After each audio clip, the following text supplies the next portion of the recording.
একইভাবে যদি আমাদের পায়ের দিকের অপসতা থাকে বা প্যারালাইসিস থেকে থাকে, সেক্ষেত্রে আমরা প্রথমে পায়ের আঙুলগুলোকে উপর নিচ করব। সবগুলো আঙুল আমরা একসাথে করতে পারি অথবা একটা একটা ভাবেও করতে পারি। তারপরে আমরা পুরো পাটাকে একটু ঘোরানোর চেষ্টা করব, সবগুলাই পায়ের যে আর্চটা থাকে পুরোটাকেই আঙুলগুলো ধরে। তারপর আমরা পাটাকে একদম উপরে তুলব, আবার নিচে নামাবো।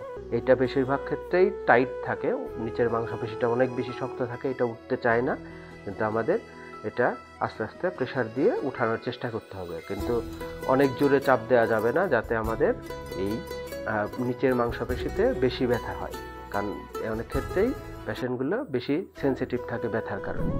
তারপরে আমরা পাটাকে ডানে বামে ঘোরাবো। এটা একদম বিছানা পর্যন্ত ছোঁয়ানো যেতে পারে। যদি টাইট থাকে সেক্ষেত্রে এই পূর্ণাঙ্গ মুভমেন্টটা আসবে না, যতটুকু আসে আমরা ততটুকু। তারপরে আমরা অপোজিট পাটাকে একটু সরিয়ে দিয়ে তারপরে পাটাকে বাইরে নিয়ে আসবো, আবার ভিতরে নিয়ে আসবো।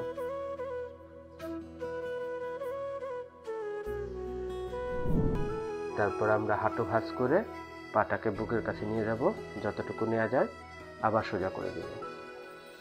আবার ভাঁজ করে বুকের কাছে নিয়ে যাব, আবার সোজা করে দেব। ঠিক সেইভাবে হাঁটুটাকে ছাপড় দিয়ে ধরে পাটাকে একদম সোজা উপরে তুলে দিব, যতটুকু তোলা যায়। আবার একইভাবে উপরে তুলে দিব। তারপর আমরা হাঁটুটাকে ভাঁজ করে পাটাকে 90 ডিগ্রি নিয়ে ভেতর দিকে নিয়ে আসবো, বাইরের দিকে নিয়ে আসবো, ভেতরে বাইরে।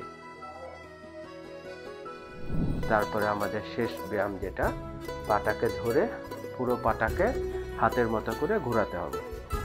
খুব সাপোর্ট দিয়ে করতে হবে, কারণ এই সময়ে পায়ের অবসতা থাকে, যার কারণে আমরা যদি ভালো করে সাপোর্ট না দিয়ে করি সেক্ষেত্রে অবশ্যই রোগী ব্যথা পেতে পারে, অথবা যদি ব্যথা না পায়, অনেক সময় বোধশক্তি কম থাকে, সেক্ষেত্রে জয়েন্টের যে স্পেসগুলো এগুলো বেড়ে যায়, অনেক সময় জয়েন্টের সাবলাক্সেশন এই ধরনের ব্যাপারটা হতে পারে। আমরা আবার এন্টি ক্লকওয়াইজ দুইভাবেই করব, এবং প্রত্যেকটা ব্যায়াম খুব আস্তে আস্তে করতে হবে এবং নিয়ম মতো করতে হবে।